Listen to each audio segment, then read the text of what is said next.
Constructing your life is about much more than just building a bank account. Each week, join real estate entrepreneur and mindset coach Austin Linney as he interviews guests who are constructing their dream lives and impacting the world around them on a daily basis. If you're an entrepreneur or wanting to start a business, or you just want to hear motivating stories of how others have overcome the odds, you are in the right place. And now for your host, Austin Linney. Guys, welcome back to Construct Your Life. This is Austin Linney in the house. I have my man Jhae in the house. How are you doing, my brother? I'm good, man. How you doing? Good morning. Good morning. Doing all right. Man, I tell you what, you do this crazy job called emergency room, and you truly get to see the people, man. You get to see everything, and then we got a lot of other stuff. You're focused on real estate, all kinds of good stuff, family man. But I'm just going to tell you to set your mind at ease. You know, a lot of times people come on the podcast and like, what am I going to share? You know, what am I going to, you want to talk to me? I don't understand. Well, what I want to talk to you about is life. And guess what? Who's lived life? You? All of us. All of us. Yes, sir. You, I included. Real estate investments don't matter. Money doesn't matter. Where we've been matters because we've all lived a life. And so what I like to do with my guests is let them start their story where they want to, and we'll kind of go from there. Cool. Well, thanks for having me on here. And like you said, sometimes people like to think, why am I on here? But, I'm just grateful that I'm on here because I get to have this little hour or whatever to talk about me. So, all right. So I'm Jhae. I'm an emergency room nurse from San Francisco. I'm the son of two immigrants from the Philippines, and I'm just trying to make life better for my family, my friends, and everyone that I'm around. So that's my quick spiel. I love it. So let's talk about your parents. Yeah. A lot of people don't know. I had a woman, an amazing woman that helped me out, helped my parents out when I was younger, when I was growing up, who took care of the house and watched us when my parents were working. And she was Filipino. Yeah. I spent a large majority of my childhood eating Filipino food, actually, and kind of understand the culture better than most. When a parent decides to leave their friends, leave their family, and move to America, it's really not for them. Mm-mm. It's for the kids. And what does the gravity of that decision mean to you, just as a son and as a father? Well, my folks. Well, my mom immigrated here before I was born. I was born in San Francisco. They did a long distance relationship for about 4 years before my dad finally immigrated here. My dad was actually in the Marines at the time, and he was doing detail for the president in the Philippines. And for them to have a child prior to my mom immigrating here was difficult. A lot of uncertainty. You come into a new world, you're close to 30 years old, and you're leaving the love of your life behind. And my dad always tells me this: you have to sacrifice for what you want in life, and sometimes the life that you want may not be provided in your immediate surroundings. So you got to go out there and find it. But to your point, that culturally happens all the time. I used to hear about it when I was growing up, that people would go to Dubai, they go to, Australia, Canada, just to be able to provide the life that they want for their family. And I think that's ingrained in like the immigrant mindset. And that's kind of how I grew up. You got to hustle. And my folks were chasing the American dream, find a job, retire at 50, buy a house, raise your kids, live quietly. And, it all comes back to sacrifice. You have to sacrifice immediate pleasure to be able to get to a point in your life that you feel you made it. So yeah, that's kind of ingrained in me as a man who's raised with immigrant values. And I think ultimately what's interesting, right, is that there's there's two sides of the coin. There's the sides of the coins when you look at generational wealth and you look at maybe the third or fourth generation doesn't understand it, they don't respect it. And then there's the other issue, which is as an immigrant mindset, is that be happy with what you have, right? Not all of them, but some of them are like, just be happy that you're even here. Yeah.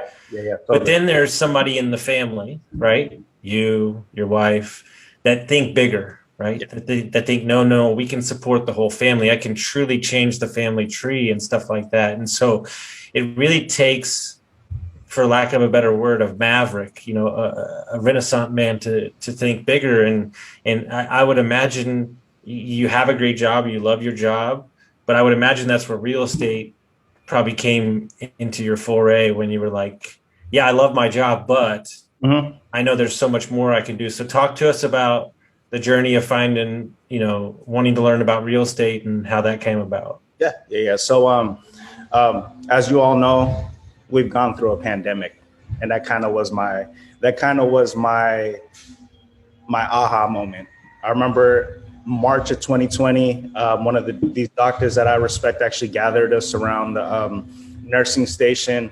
And at that point in time, we're all just filled with so much anxiety. It felt like the world around us that we knew was kind of crumbling, especially in San Francisco. And he told us, hey, guys, we all have kids, we all have families. I think it'd be a great idea to write a will. At that time, I had a 1.5-year-old son. I was 32. And I had my life set on just being an ER nurse. I want to raise my family quietly. I'm going to retire. And when he told me that, it kind of just shifted my mindset to, that's not enough for me.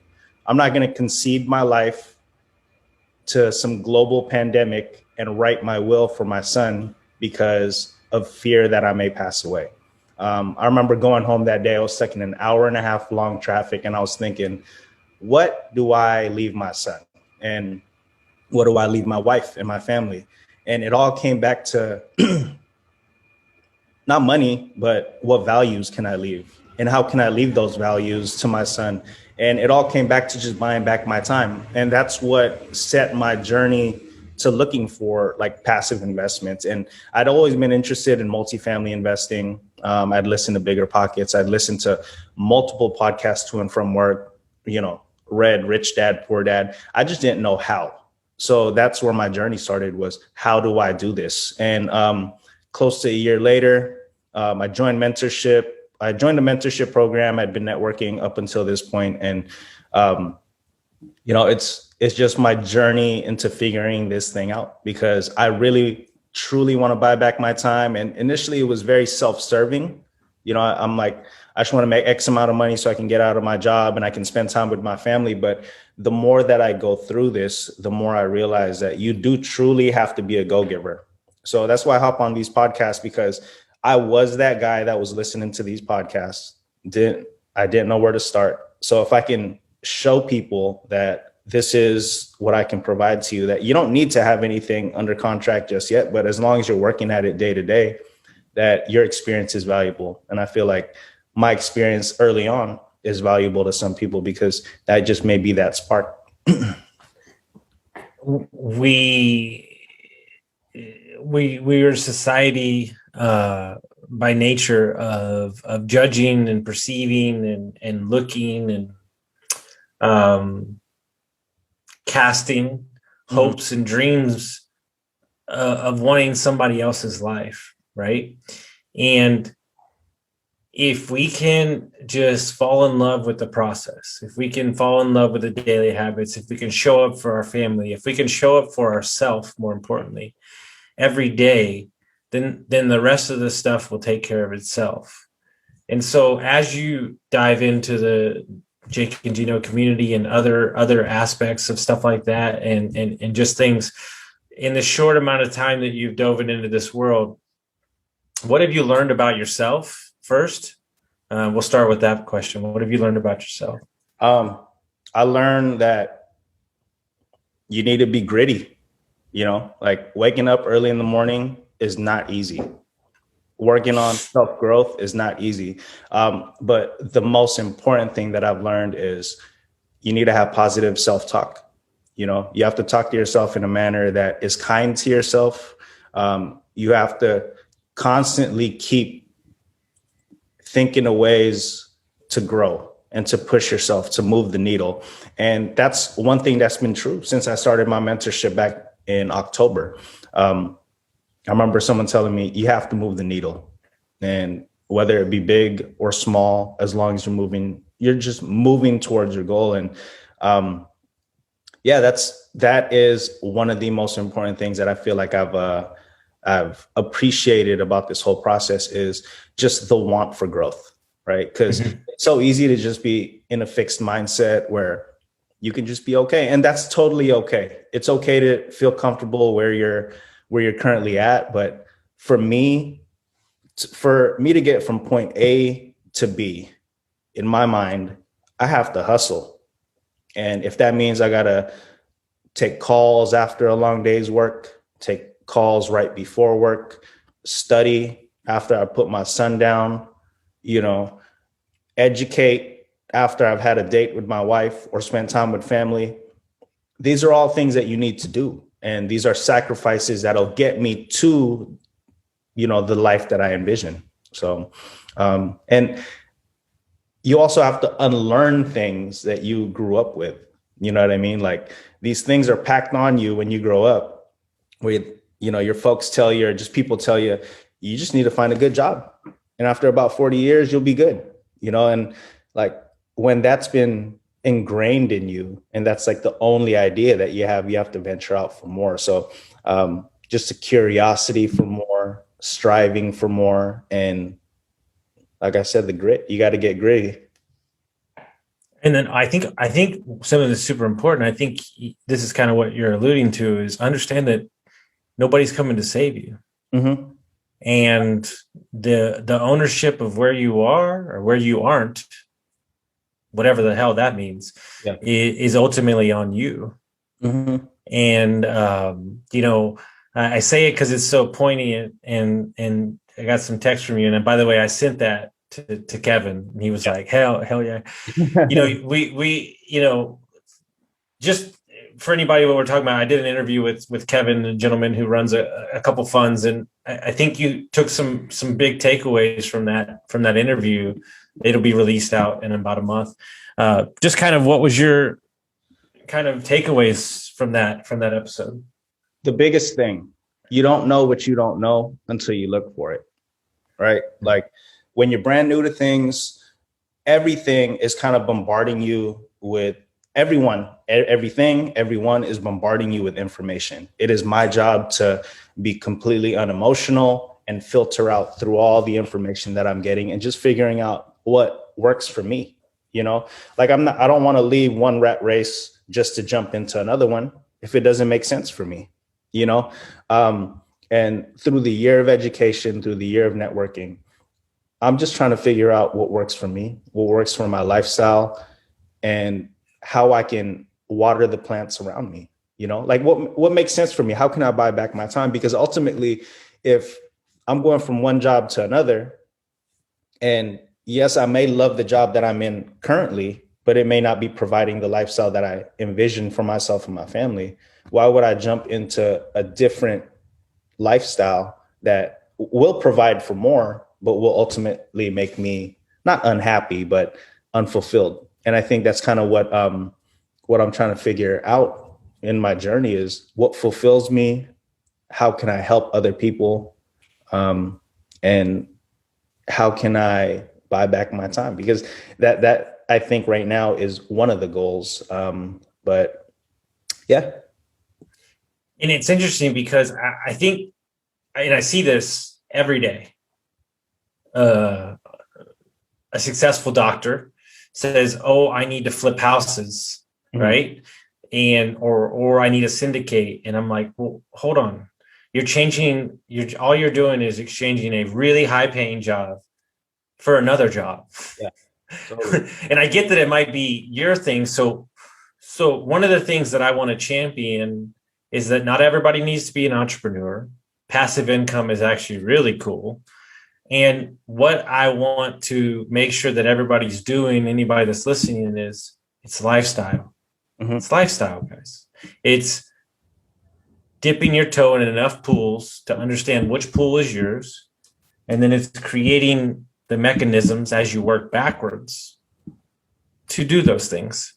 And so how do you juggle being a dad, being a husband, being working in the ER and trying to educate yourself? How do you handle all those things?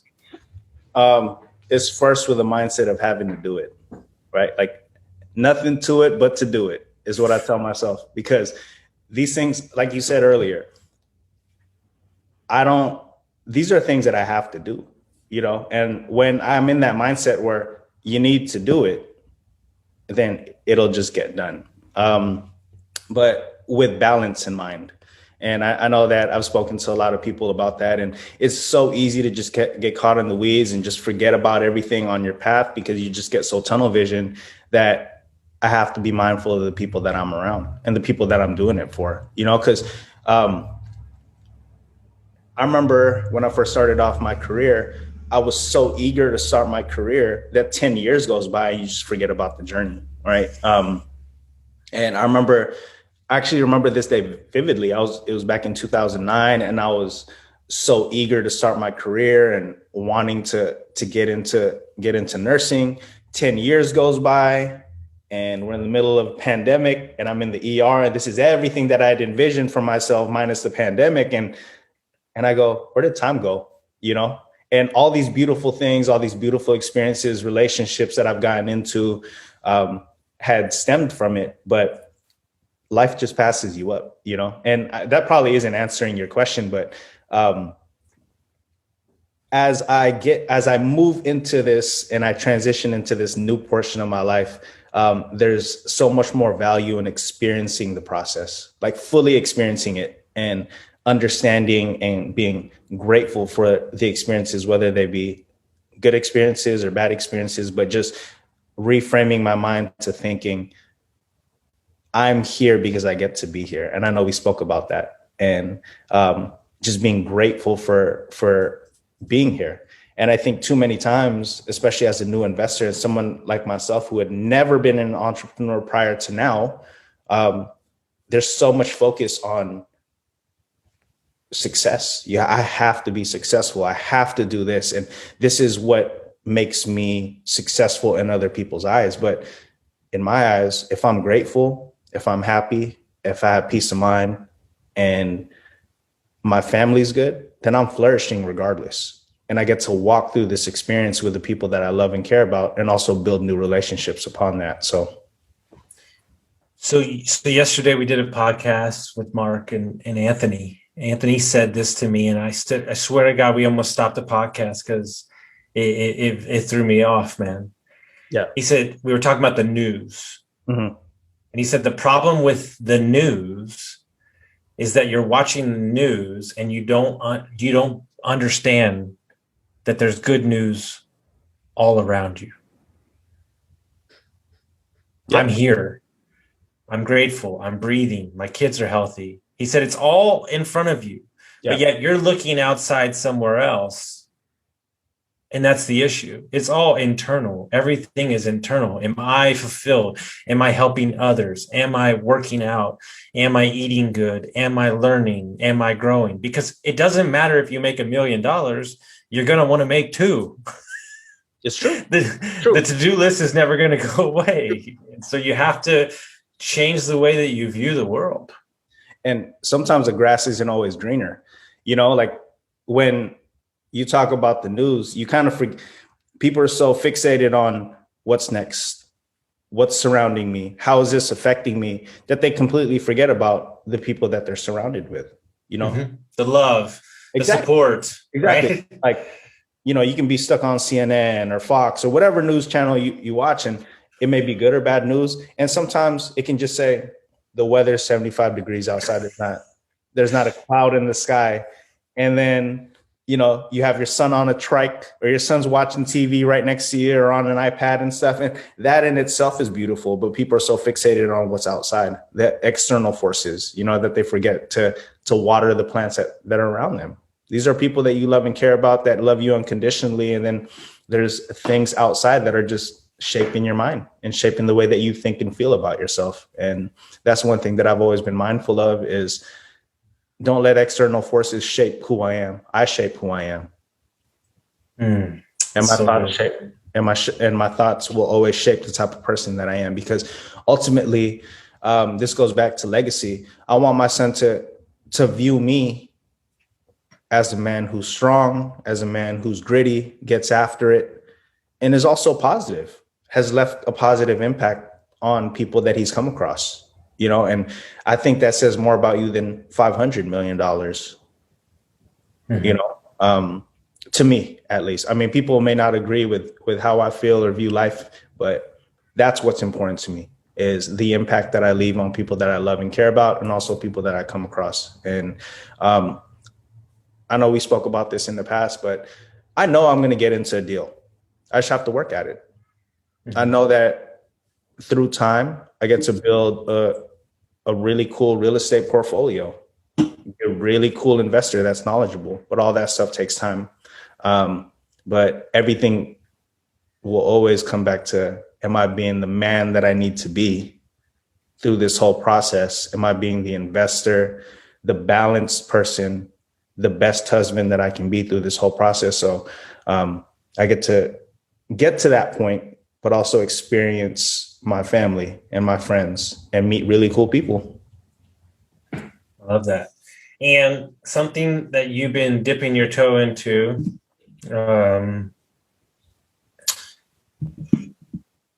that is maybe not the most comfortable thing in the world, and just talk about your experience with starting to post more, starting to share your story, and any advice you can give to other people. So I'll preface this by saying, prior to my real estate journey, I had gone completely dark when it came to social media posting. I'm usually a very private person, and I like to just meet people, you know, tell them how I'm doing. If I don't see you for years and I see you 5 years later, it's just like, you know, we pick up right where we left off. That's just the type of person that I've been. But it is super uncomfortable to post, you know, letting people in on your thoughts, having people watch and view your journey is uncomfortable. It's uncomfortable because, you know, too many times I'm basically just flipping social media on its head. You know, I'm not posting these super cool vacations with like crystal clear water. I'm not doing any of that stuff. I'm just telling people, hey, guys, sometimes this stuff sucks, but it's cool, you know? And I'm just trying to give an authentic look at my life, at my journey, because like I said earlier, someone who is on the fringe of starting their life or constructing their life may not have that spark yet, because they have so many limiting beliefs, which I had, where they feel that can't be me. I can't do this because I already have a good life, you know, and saying to yourself like, oh, I have an amazing life is sometimes a limiting belief, because it prevents you, that comfort prevents you from reaching for more.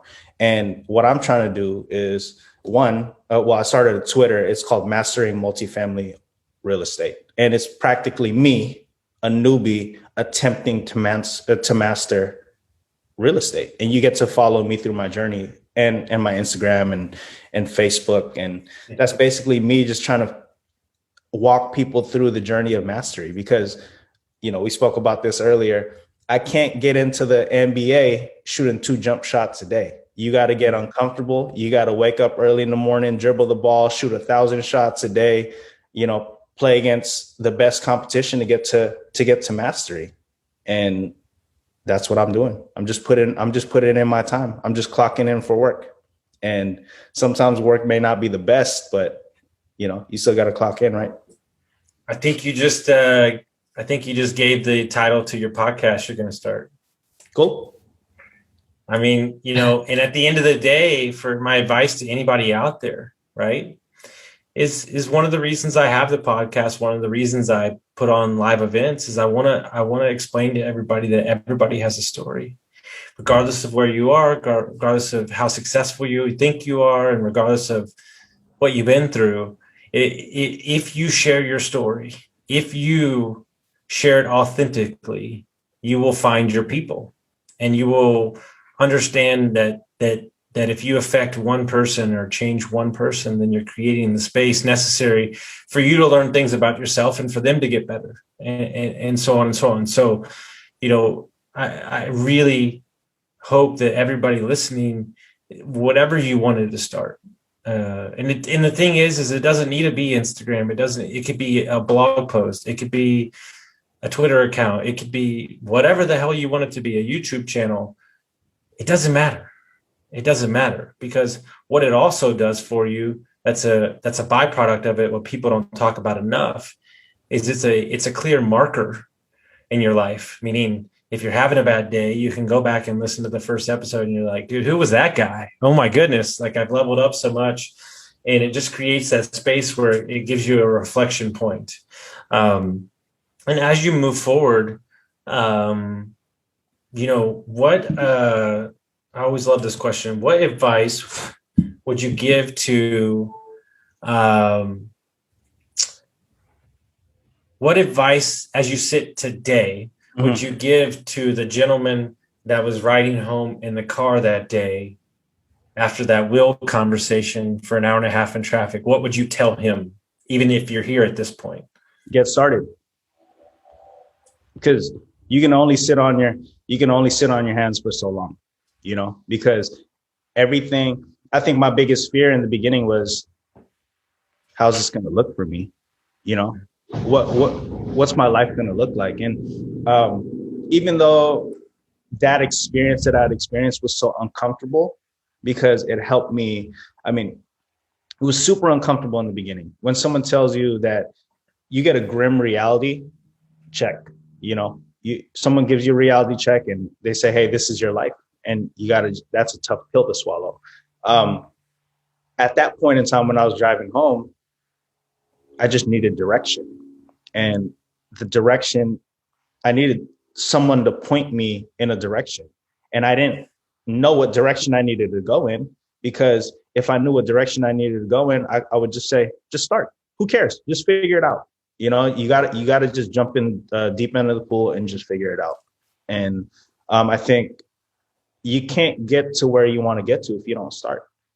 So if I was giving myself, if all these signs were hitting me on my way home, it would just say, just start. Because there has to be a starting point. And I'm grateful that I did, and I didn't have direction at that point in time. And I may still not have direction, but that's what I'm trying to figure out, 100%. I love that. And so if people want to follow your journey, they want to figure out about you, how would they do that? You can find me on Facebook or Instagram. It's Jhae Antoc, JhaeAntoc, or find me on Twitter, Mastering MFRE. I love it. Guys, if you like this episode, make sure you send it out to your friends, and we'll see you next time. Awesome.